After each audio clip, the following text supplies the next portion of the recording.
أعوذ بالله من الشيطان الرجيم.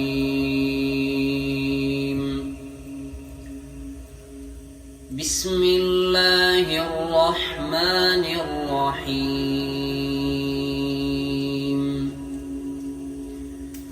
يا أيها الذين آمنوا كتب عليكم الصيام كما كتب على الذين من قبلكم لعلكم تتقون. أياما معدودات، فمن كان منكم مريضا أو على سفر فعدة من أيام أخر، وعلى الذين يطيقونه فدية طعام مسكين، فمن تطوع خيرا فهو خير له، وأن تصوموا خير لكم إن كنتم تعلمون.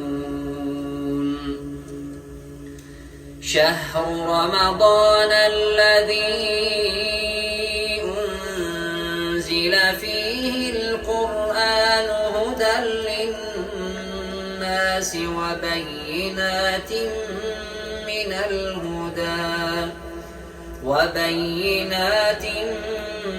من الهدى والفرقان،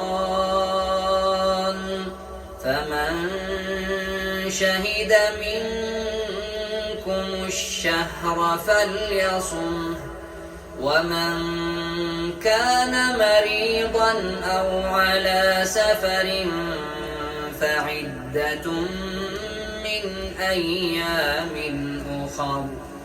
يريد الله بكم اليسر ولا يريد بكم العسر، ولتكملوا العدة ولتكبروا الله على ما هداكم ولعلكم تشكرون.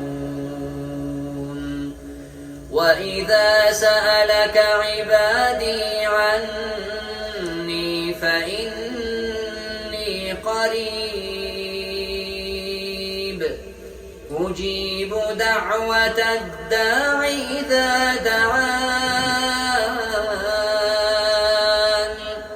أجيب دعوة الداع إذا دعان، فليستجيبوا لي وليؤمنوا بي لعلهم يرشدون.